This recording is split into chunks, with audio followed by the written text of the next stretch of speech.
Leonardo Del Vecchio turned eyewear from archaic medical devices to a must-have fashion accessory. By the time he died at 87 years old, he'd created an entire monopoly through his parent company, Luxottica, and had accumulated a net worth of $21.9 billion. He owned companies like Ray-Bans, had licensing deals with Gucci, and health insurance infrastructure like EyeMed. However, some say his market share is an optical illusion. Only 10% of global sales are from Luxottica. Apparently, his crossover with luxury brands is what makes us think he was a bigger player than he actually was. Then again, critics point to the mountain of evidence which suggests his vertically integrated conglomerate controlled the market on so many levels that they could get away with jacking up the prices. Not only was he the guy that made sunglasses cool, he was also the guy that made sunglasses expensive. So, how did Leonardo Del Vecchio go from little orphan boy to one of the richest men in Europe? Are his acts of charity honest, or can people see right through them? And how did he get away with selling sunglasses for $800? Chapter 1. The Birth of a Visionary. 1935. Italy is in the grips of Mussolini's fascist regime. A vegetable street vendor dies a few months before the birth of his child, leaving his pregnant wife to raise their family alone. When the child arrives on May 2nd, his name is Leonardo.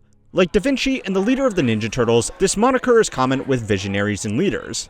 Young Leo spends the first few years of his life with 5 other siblings. They grow up in Milan in truly impoverished conditions. Italy's economy had worsened throughout World War II, leaving Leonardo's already poor family with even less money and hope for a prosperous future.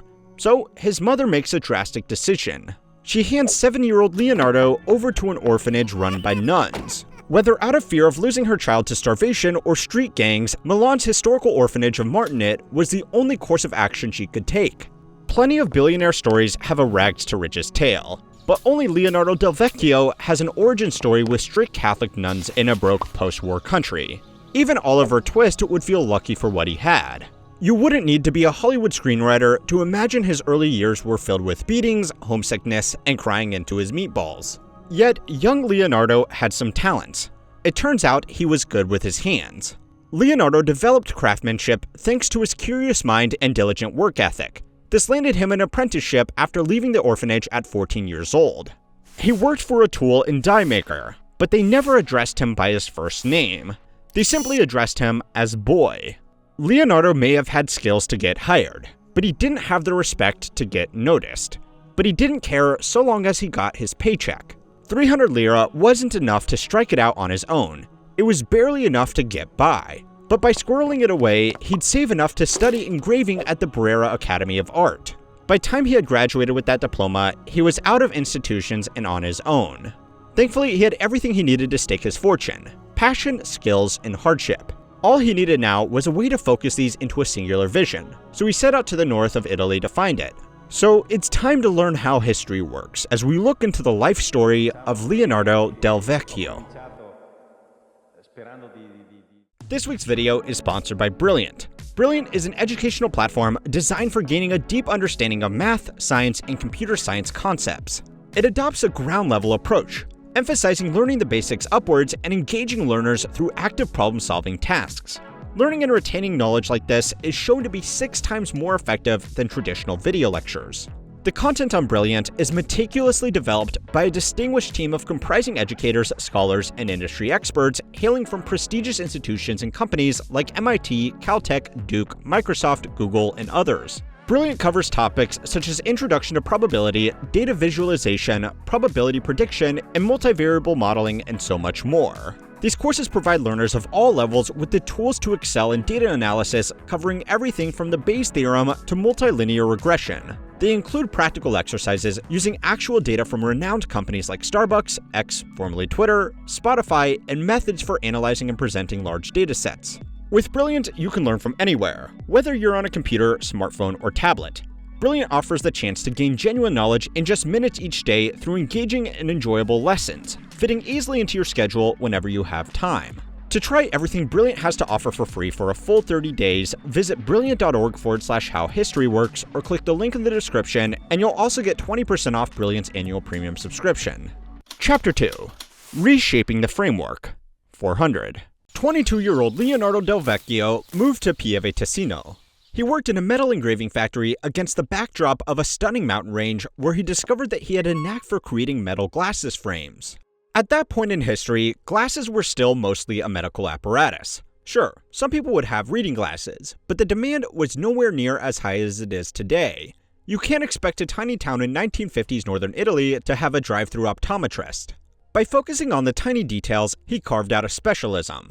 But he also lost part of his finger in a factory accident, so maybe he wasn't focusing on everything. What did catch his eye was how glasses were more than a practical instrument. They were an extension of your personality. This was the focus he needed to decide his next big step. In 1961, he moved to Agordo in the province of Belluno, the home of the Italian eyewear industry. To say this was a risky move would be an understatement. Here, he was a small fish in a big pond who was trying to jump to an even bigger pond. Leonardo may have found his niche, but there was every chance he'd be swallowed up by the competition. Even if he had a sense of what the next big thing would be, there was no guarantee that he wouldn't be beaten to the punch. In fact, around this time, big luxury names like Gucci and Armani were already wondering how to make glasses fashionable. So he strategically positioned himself so it would be in his competitor's interest not to destroy him. He focused on making parts for other companies. This made him less threatening, because he wouldn't be eating into their consumer base, and his business-to-business structure meant he could work with the rivals of clients. The quality of his work spoke volumes, so his craftsmanship kept him ahead from the other guys doing the same thing. Bit by bit, he built up his boutique service into an operation with 14 full-time employees, all working hard to specialize in small metal parts for glasses. For any business person, this was a good gig. He developed his craft, earned good money, and even got to learn more about his industry. Anyone else would have stayed where they were and not rocked the boat. But Leonardo saw what they didn't. He saw how the eyewear industry was reliant on other companies doing different parts. He figured that he could create a vertically integrated company, one that sourced its own raw materials, manufactured its own goods, and brought them to market. Then he'd be a force to reckon with. In fact, it would streamline production, reduce costs, and make the business more flexible to trends. It would foster innovation whilst maintaining high quality. This second eureka moment was the motivation Leonardo needed to change things up. If he was ever going to take eyewear to the next level, then this was the method to do it. He first tested the waters by pivoting away from creating components to assembling complete spectacle frames. By investing in a new machinery for his craft, he was able to improve his reputation even more. He was getting so many orders that he had to stop working for other companies and focus on his own. It was time to go all in. In 1971, he exited the contract manufacturing business and devoted his attention and resources into making Luxottica the next big thing. But this had its own set of problems. Chapter 3. Seeing the bigger picture.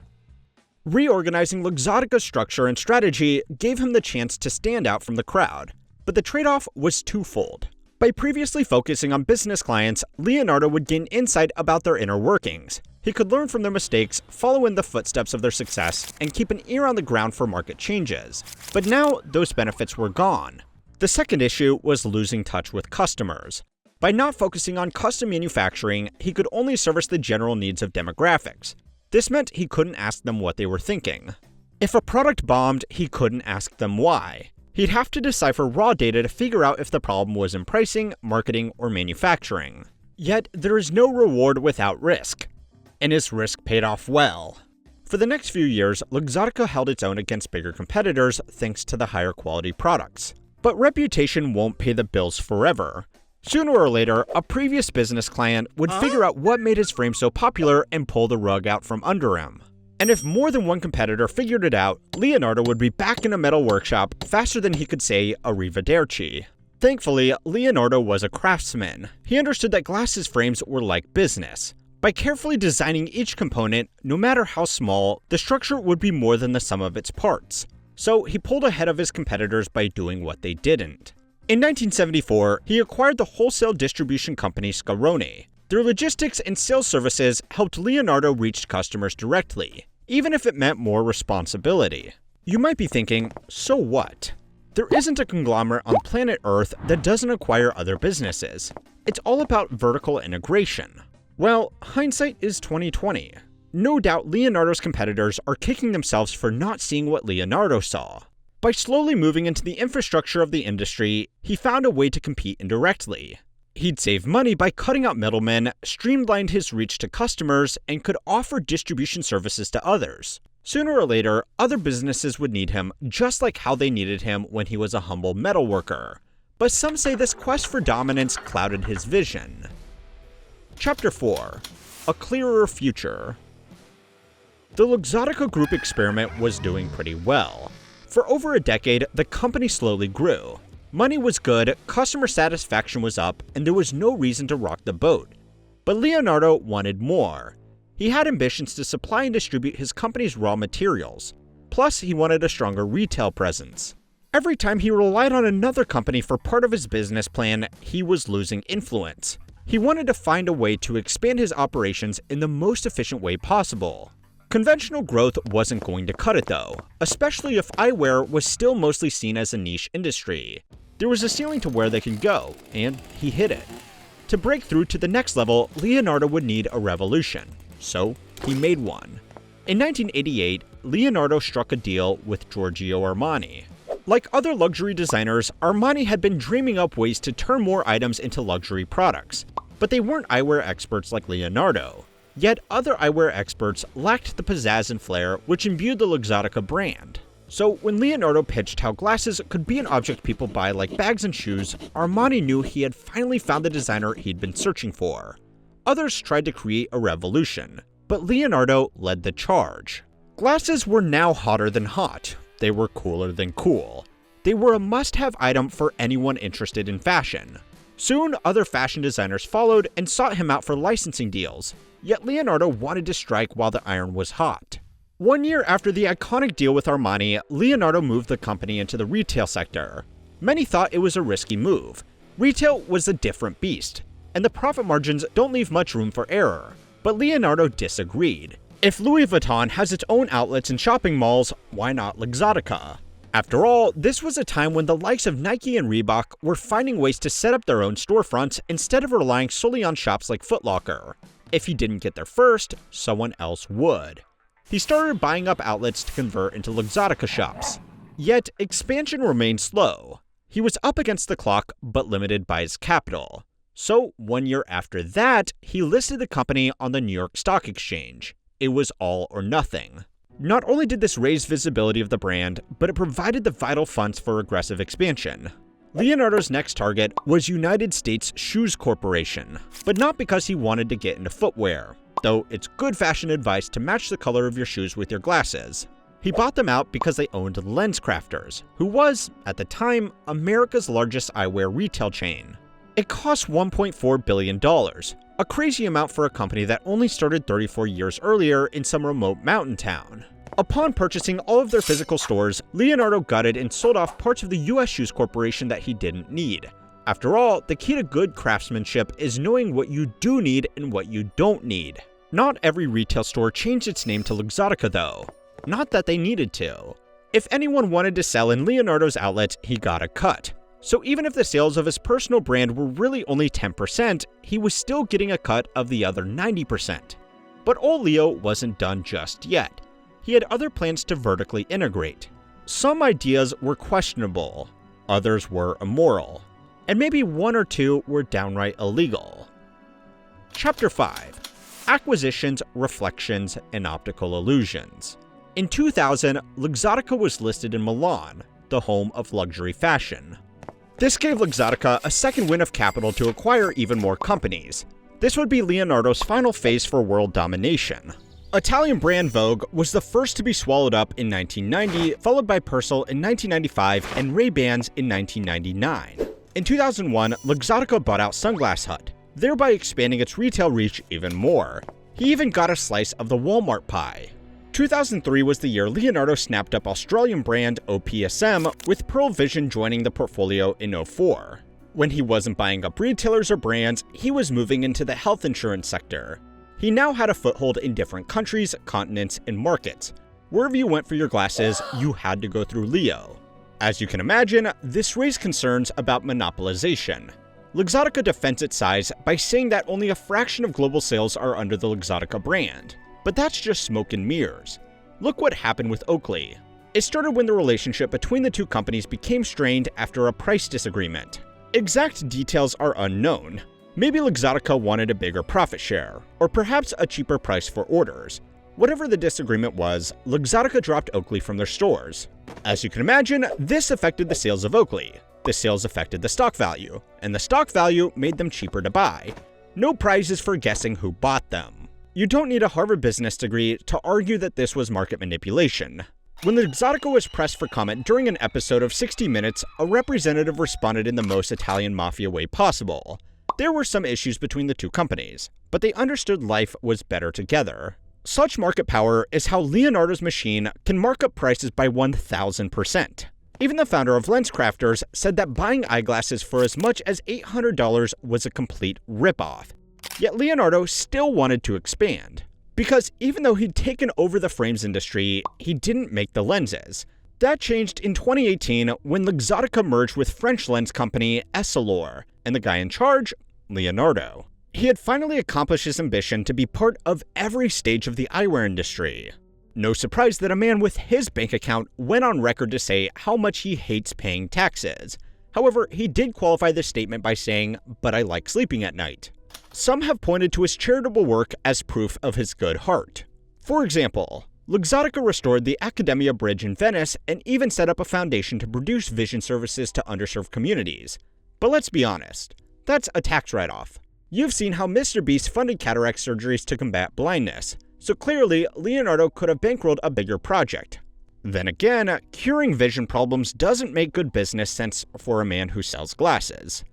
To be fair, he gifted $16 million worth of shares to employees, but some say that's a drop in the ocean compared to the money they made him, and the damage he's done to the industry. Then there's the Luxottica Museum he opened up in 1991 to document the history of his company and the fashion trends of glasses. As you can imagine, it's not going to cover its shady dealings with Oakley or its monopoly business structure. But maybe that's another PR move. Perhaps Leonardo's greatest skill wasn't his vision of the future, but how we view the past. But maybe I'm being short-sighted. Was Leonardo Del Vecchio a pioneer, or did money blind him to the damage he was doing? Let us know in the comments below. If you like this video, make sure to check out our video on the history of Al Capone, and be sure to like and subscribe to keep on learning how history works.